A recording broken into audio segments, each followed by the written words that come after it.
Morning, guys. Mark Ferrasci, Protect Dog Training with Bullet. And I've been doing a lot of videos, and you guys haven't been seeing them. But I wanted to accent what's going on with him right now. He's still a lot of the same dog, and you don't change the animal. You just basically put in conditioning to control the animal. Him being a Dogo Argentina, a very stout breed. And you've heard me talk about it a lot, where I've been talking about a lot of these aggressive breeds like Connie Corsos and Cane Corsos and Mastiffs and some of these real stout breeds. This is in that class that people stay, and they end up not knowing what they're going to get into. The dog is grows into a monster, and then they go and they take the dog to a trainer and they say, can you fix it? When these dogs grow into their hormones, they grow into the real thing. This dog's still adolescent. He's just over a year. Okay, he's an adolescent dog, but I can sense and feel this dog's strength. I can sense and feel this dog's mental makeup when I'm working the animal. And so I'm coming at it with a lot more of a mix of the old classic avoidance and escape. Putting that in as a big part of my mix. There's still food, there's still toys, there's still all kinds of things we're using, but to get this dog's brain to break out of his genetic makeup and where he is at when he sees another dog, or when he sees a rabbit go out and start running, no. Well, right now, no, good. When I'm trying to correct him, I sense this power.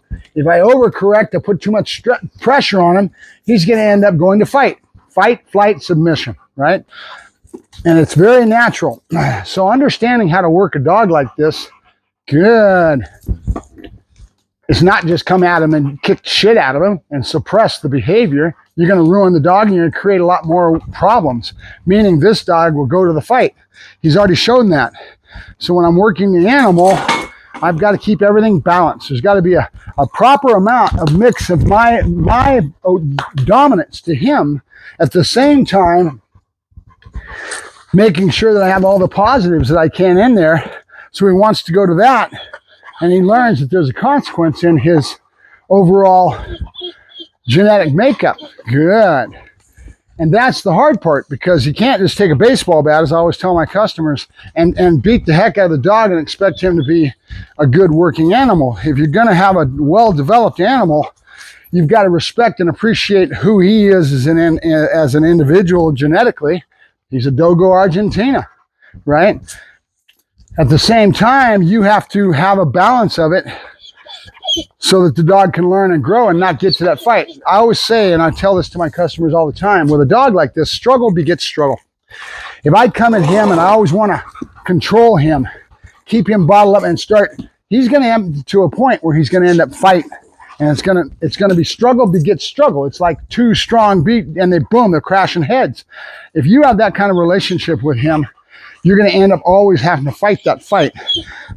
Good. So I tried my best to keep that balanced and not to have this overall demeanor of me having to suppress and dominate the dog. Good. So you put a lot of things in that cause you not to go that way if you can avoid it, because of the fact that, again, struggle begets struggle. With a dog like this especially. Good. And I always come back to saying it's an art, it's a skill, it's a talent. Yes, I feel it in my gut. I sense and feel the animal. So I put the dog through a lot more pressure type things, going to the classic avoidance and escape. Good. Good boy, good. Good. Good boy. Bullet. Nope. Good. See how I'm accenting that? Bullet.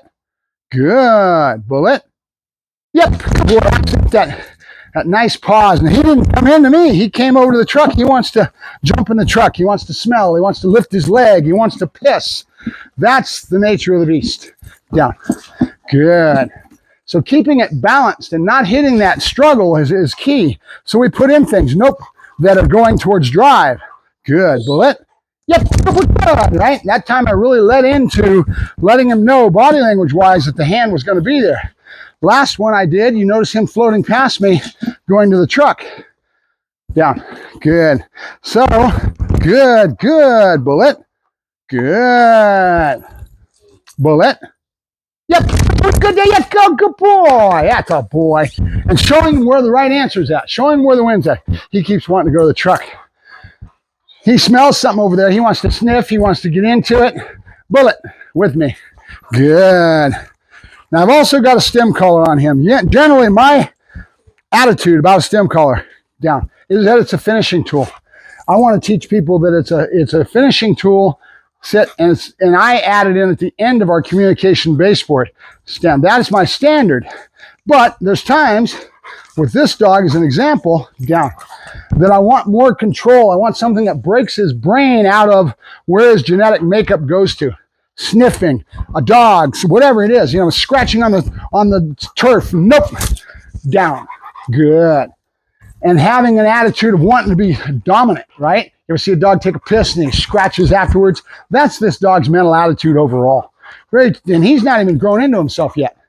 So back to where people pick the breeds and they don't get it. The dog is cute when he's a baby. They always are. And I had listening to another podcast the other day where somebody was equating it to a tiger or a lion. Aren't they cute when they're babies? They're little kittens. They're so cute. And you want to give all this attitude into that cute little animal. And that's why people get these Cane Corsos and all these animals, because they think that this dog's going to stay that way. He's not. The nature of the beast is going to turn into a monster. In other words, you better understand what you're getting yourself into. Because if you don't, you're only doing a disservice to the dog. And the dog ends up getting to an age and he starts, getting into himself and hormones and being a monster. No. Come here. That's it. No. Come here. Come here. Down. Down. You stay. Good boy. Notice what I've done. Dominance, right? You stay. Good. There's always a little nope. Good. Taste of that with him, with my relationship dynamic with the dog. So then these people go out and get these dogs because there's breeders out there going, oh, look how cute. And they're wanting to sell their puppies. The puppies go and they go to people that don't have a friggin' clue what they're getting into. And then they get these breeds and the dog grows into themselves and then they wonder why the dog becomes a problem. And then they go in, they throw the dog into a rescue or the pound or whatever it may be. And in the end, the dog is the one that suffers because that eventuality, that peak of the dog's growth and hormonals and maturity and everything else that comes together, when they get to that point, the people realize they're outmatched and they go, oh shit. And now the dog is the one that suffers. If you don't have the lifestyle and the really true understanding of what it means to own a breed like this, don't friggin' get one. It's got me so mad and jaded about society. I've stopped taking aggression cases when it comes to these breeds. Why? It's not the dog. It's not that I can't do it. I can put the dog through all, but it's the lifestyle of that individual, that person on the other end, that human being that is a big factor in what I do. I have done a pretty darn good job. I'm not done yet, but this dog is really coming together, and I'm really proud of the work I've done with this animal. But I know that the end result at the end of this month, no, you down, stay, good. Doing this on purpose, guys, whether you realize it or not. My yakking and everything is causing the dog to get anxious and want to break, and allows me to dominate him, right? And there's a lot of times where we're in a very neutral environment, so it's nothing more than relationship dynamic between me and him. You down, stay, good. So then the dog grows into himself, gets those hormones, and everything comes into it, and that dog turns into the real beast that he's going to become. The breed has been bred to be a certain way. Cane Corsos are bred to be a guard dog in a courtyard type of an environment. They're very insecure. They're very a dog that the aggression comes from the fear side. Don't get me wrong, they'll tear you up. The thing is, where is that aggression coming from? When I build a puppy, my Malinois, my Dutch Shepherds, the dogs that I get into, I've got a dog that's a prey animal. Okay, and I understand the nature of that dog. Okay, so that's what I'm trying to get across to you guys. Stop getting these dogs. They're cute when they're babies, but they don't stay that way. And all you're doing is an injustice to that dog. That dog will end up getting put down or bounce from rescue to rescue. There's accidents that happen all the time. I just had one of my friends that I've got, had a Cane Corso. And she went out and worked the dog. She was addressing the problems. But when you have a dog like this, a lot of times, down, stay. You end up having a dog that all you've done is kind of mask it. The dog will work for you. No, Good. See that nose, always wanting to sniff, always wanting to smell. His body's all over it. So then the dog went home, and the customer ends up getting a time period of euphoria and happiness. Nope, because they see good. They see the dog changed, and they start to get power, and they start to give the dog more freedom because they have an opinion. They have a perception. That's the best word for it. A perception of what training is. They think that means the dog's going to be a robot. He's going to do everything he's told because I've had him trained. There's so much that goes on in relationship, dynamic within the dog and the owner, okay? And I can't give that owner what I've got 30 years experience. All I can do is try to educate them, teach them, try to tell them what they've gotten themselves into. And with my help and guidance, they're going to do okay. But they got to get off the couch. They've got to put the work in, or this dog's behavior is going to slide right back into what it was. It wasn't that bad. He's just adolescent right now. He's not an adult yet. He's just coming into himself. But he is going to change. This dog is going to be a lot of dog. And the customer thinks that that's what he wants. When the dog came in, that was one of the biggest things he wanted. I want my dog to stay aggressive. I want him to be, he doesn't have a clue. Because when you do that, you end up with a major liability and a pain in the ass constantly. Think about you having to take that dog out. No. And every time you go out, the dog is lunging at the line, sees another dog, he's out in space. You don't think this dog's going to go right back into that? If it's not somebody like me that's keeping a thumb down on the dog, you're crazy, all right? So your relationship with this animal in the end is key. So you getting off the couch, you learning, you growing with that animal, putting that hard work in to develop you and the dog together is the key in the end, okay? And I can't make you do this. All I can do is try to counsel you. All I can do is try to educate you and teach you. But if you're not willing to get off the couch, this is basically going to be an accident waiting to happen. And or the dog, before the accident happens, you decide that, wait, it's way too much for me, and you get rid of the dog. Whose fault is it? It sure as hell ain't the dog. We've bred this animal. We've caused this genetic stamp to be here. The dog has been bred for a purpose, to be a hunter, hunting wild game, large game, bears, pigs, lions. I mean, this dog will take on anything. And in a pack environment, going out and hunting in a pack, this dog is hell on wheels. Okay? But that's the nature of the beast. And you've got a lifestyle that you live over here in the city. You might have an apartment, small backyard, and you think that this dog is going to live in your environment. Everything's, or let's say even go one step further. Can you imagine having this Dogo Argentina in a small apartment in New York? It's not going to work. Stay. Your environment, your lifestyle has a direct reflection on your success.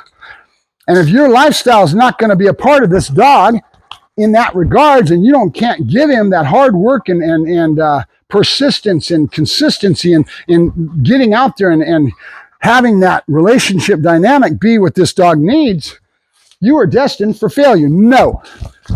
Down. Good. Notice I didn't come in on him too hard, but I've already got the tap, so that works. Good. Good.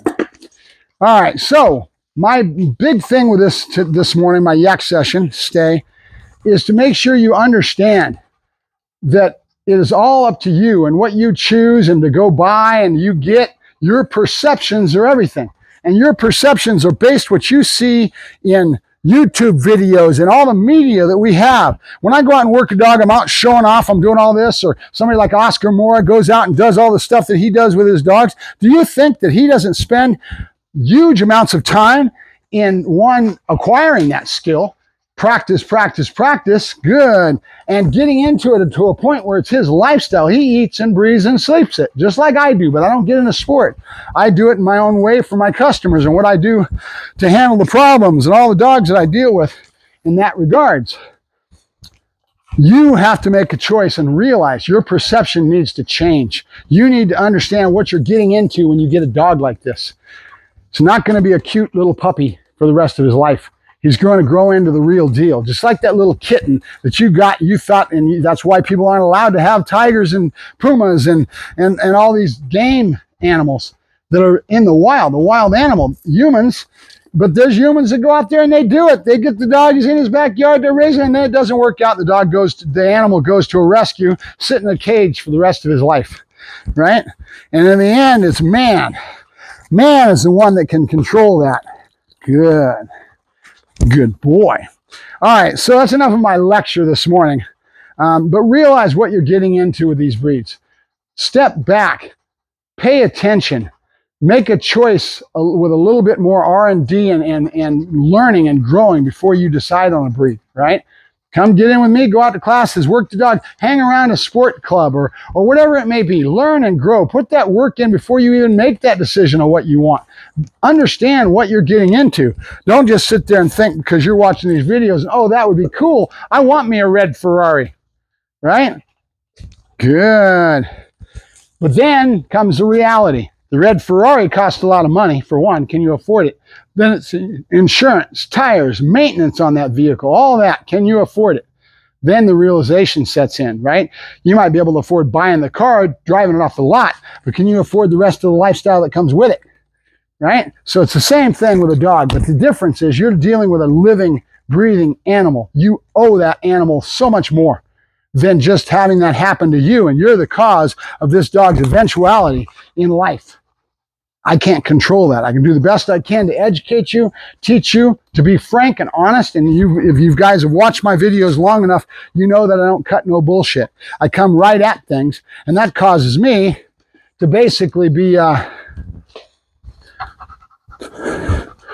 cancel culture in my environment here in the city.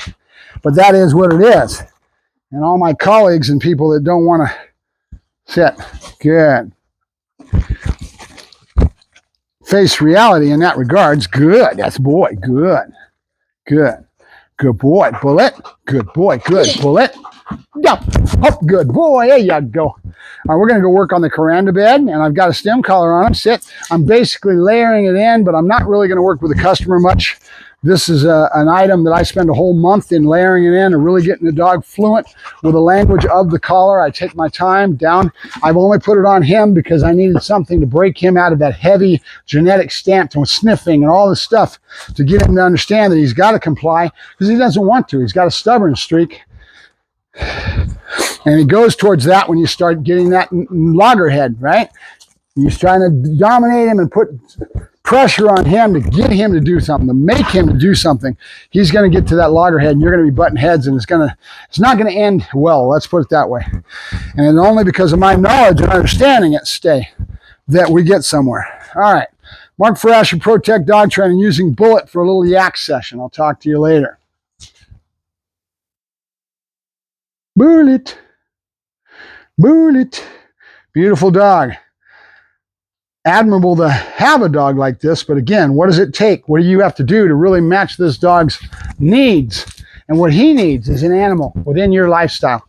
If it's not something that you can give this dog, don't do it. Because in the end result, the only one that's suffering is the dog. Enough said. Mark Ferrasci, Protect Dog Training, signing off. Have a good day, guys.